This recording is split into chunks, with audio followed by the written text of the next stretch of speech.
Hi, everyone. Zach Gilbert from Awards Watch. Happy to be here today with Wakana Yoshihara, the hair and makeup artist for Spencer. Thank you for being with us today. Thank you. I think I first wanted to start by asking where you drew inspiration from for curating the looks for the royal family, and if it mattered to you and Pablo to be as historically accurate as possible, or if there was some artistic freedom in there. Well, this is quite straightforward for us. When you design the look for the characters, so what we do the first times is when we read the scripts, and then you just go through the character development, and then you present the mood board, and then there you try to connect the character to the something that you see, and then there. But on this one, it was very straightforward because most of the character exist. Especially royal family, and then I think it's only three characters that it didn't exist, like, and also like loyal household people, that's something that you haven't seen. And it's very rare to get those images like a royal household because it's quite private. So but except that, and all the other royal families, like if you Google the millions of photo comes up for Princess Diana. So it was easy in a way, but I think when I read the script, I knew that was the early 90s. So I did their research on an early 90s Diana's look, and then as you know that she had a very quite short the hair that quite cropped, and then there so I just put all the mood board together for Pablo, and when I had an interview, and in that time I didn't have a job yet, and it was like a job interviews, and so he asked me, why are you going to use this difference, and I said, oh, because that is based on the period that we're going to work on. And then he said, well, just one thing I wanted to discuss, and that we are not making documentary, we are making a film that we are making the woman's life, and then there, I think something what we have to work on is like we have to find something that suits Kristen, and then there, which means that we don't have to be specially period to collect, and then so he said that there would be artistic license in there, so just let's find something that they're more suitable for the character rather than just to strictly on the period. So I think that he gave me the one images, and which I wasn't sure, but I kind of Googled it, and then I found out that was from the 1986, and when she visited to Saudi Arabia with Charles, and then there, so I walked from one images, and then just to, because that when the royal families get photographed, and there are lots of different paparazzis, and so that the paparazzis waiting them to photograph, and then so that you can get different angles and then different lightings and different films. So I can get one image, I can get like I could get about 30 images from the one picture that the Pablo gave me, and then I knew that which angles, and then how the hairs looked, and then from different angles, so I could just kind of made a 3D images of the hairstyle that I could work from. So that was my starting point, and then all other characters, and then I think I some of the male characters, they don't really change as much. For example, Charles, and then his hair didn't change that much, and then his appearance was quite consistent. So it was quite straightforward, and then it was more to make the Jack Farr thing, and then who had a hair like yours, and he had a really long hair. So and then he didn't want to cut his hair, so that he said he would cut it if he need to, but I had this idea that I wanted to give him the hairless seedings on the Charles Princess had their bit of a halos on the top, and then that's something that I really wanted to get it right. And so I said that this is combination of wig and then prosthetics, and so that you don't have to cut your hairs. And he was very delighted. So is that answer your questions? Yeah, that was very thorough. Thank you so much. You kind of touched on this earlier too, how there are certain characters in the film who they don't have real life counterparts. What was it like creating Gregory and Maggie? Who had more say between like you and Pablo in that? What was that process like? So the Maggie, I looked someone who is sophisticated, and then there also there is I think in a story, I don't know if I can tell on this, but it's kind of a spoiler story. And then, but I thought that the Maggie, when I read the script, and I imagined Susan Sontag.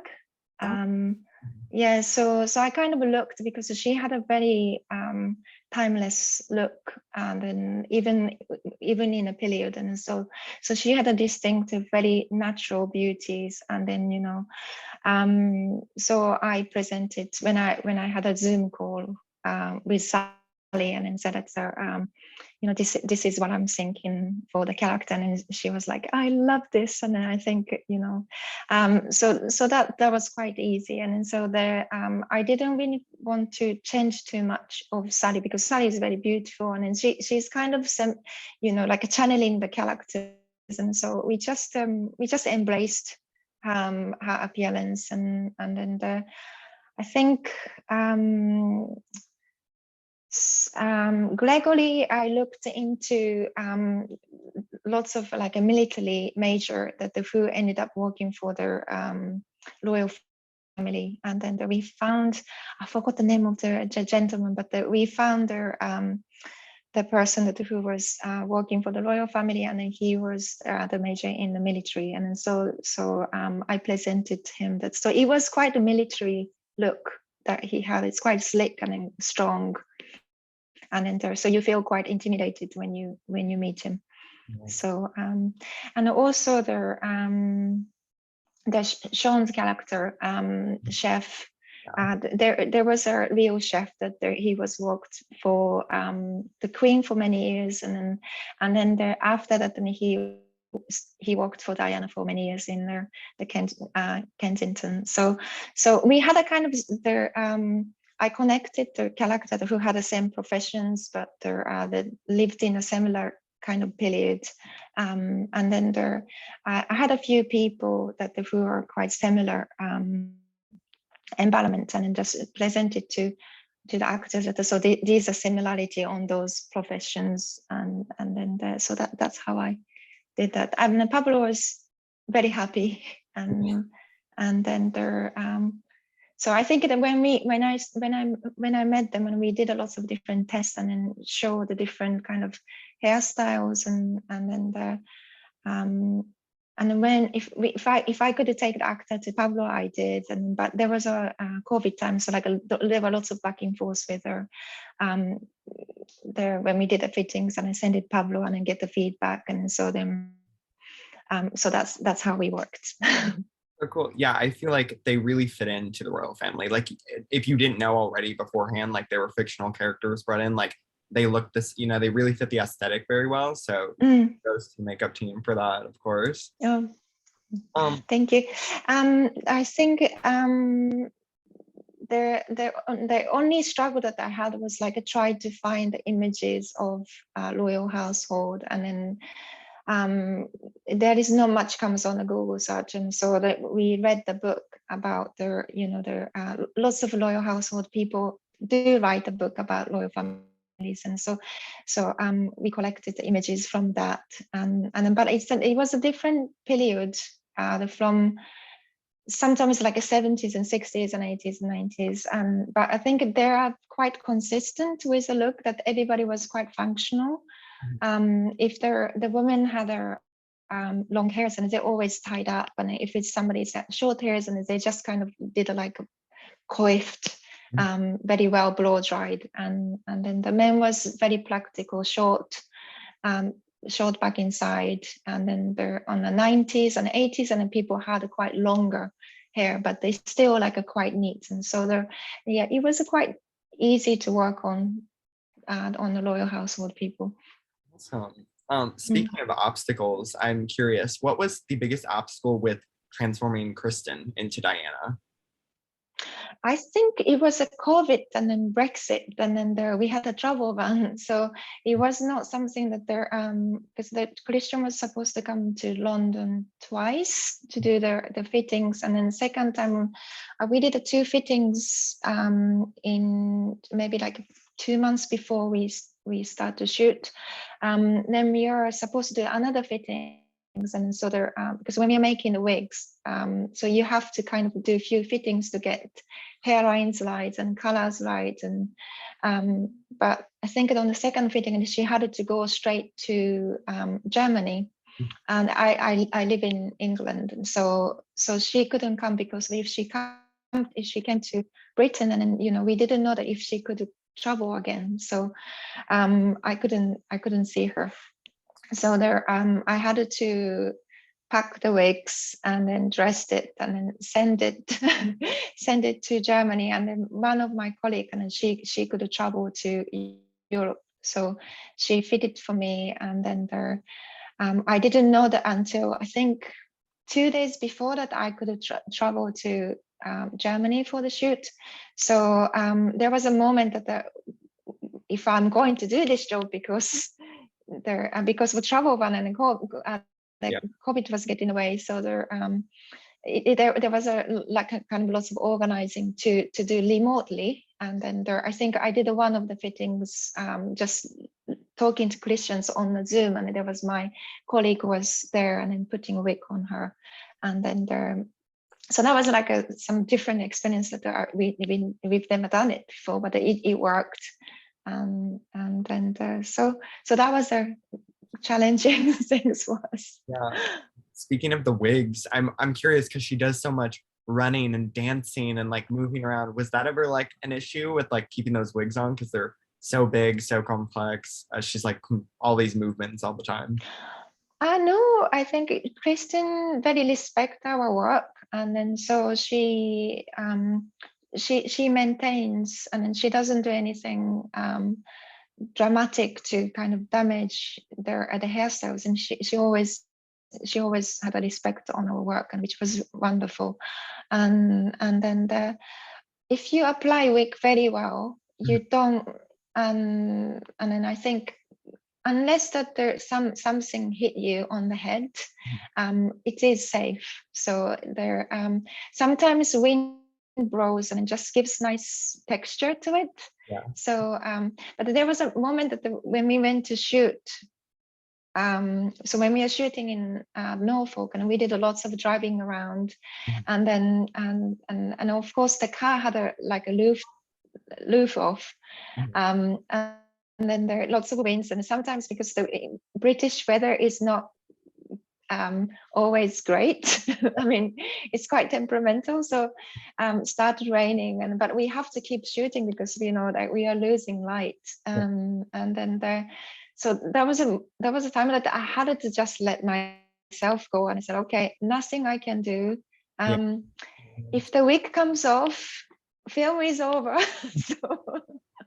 So and then they would let me know. So I just kind of crossed my finger and then just to see them driving in the rain. But I think when I saw the film, on the first scene is like you see her driving, and then that was so relieved that that it was a really beautiful moment. And then I think if you don't know that it's a wig, and I don't think people questions very much on that scene. So yeah, I was very pleased. No, it looks fantastic. It's very flat to her face. And yeah, I was wondering about the wind too, because like you said, she has the driving scene at the beginning and the one with the boys towards the end and stuff. So that's really cool. That's awesome. How does your work here compare to work you've done in the past in terms of how complicated and intensive it was? On Spencer, I think the Pablo shoot very fast, and then he knows what we're doing. And then I think lots of things. I think that we worked from 1 cameras and sometimes 2 cameras, but I think it was quite challenging that we have to do the changing very quickly. So like if you see that Kristen had her like I don't know hundreds outfit on this film, and then so there is we do this scene couple different setups, so maybe sometimes 3 or 4, and then we do the montage scene that when she's dancing with a different outfit or so those things it comes as a surprise, and so like Pablo comes, okay, so today we are wearing this, and then we are like, okay, but we haven't prepped for that. so what I could do is just like sometimes like I didn't have a time to change the wig, so I just kind of back combed it and changed their hairstyle a little bit, and then just to do it displays, and so it was very organic. And so there sometimes if you don't plan things ahead, and then that you get something very beautiful. So I think there was a good things, and then there wasn't very bad things, but there it was something that I was not get used. I didn't know that how things existed. Okay, let's put this costume and then let's see what happens. And so it was a quite nice surprise. And then like maybe like day 2 or day 3, and we started to get used to it. And so that, okay, so what's gonna be today? And so that I think that was challenging. Yeah, that's pretty cool. And then what was it like with your specific team, like in terms of the division of responsibilities of the makeup and the hairstyling? So I was the hair makeup designer on the job. So so I have a team of people that work with me, and then and also this Stacy Panepinto, and she is Christian's personal makeup artist. So I looked after Christian's hair and then ran the whole department. So I was in charge with all the other characters, hair and makeup, but the Christian's only hair, and then Stacey looked after the makeup side. But because of we couldn't travel many people from the UK, so I had my very good friends that they came to help, and then I contacted like German friends that they're thinking that maybe if you're there or they want to come back, because the only German student can travel to Germany at that time. So I called up my friend, the German friends, and then and I said, where are you? And he was like, oh, I'm in Germany at the moment. And then so he joined the teams. But it was very good. That I think it's because we are such a good friend and worked together before, and so we have a very good trust each other. So there are some complex character like Queen had a wig, and then there and also like it's with the makeup, but you have to kind of change the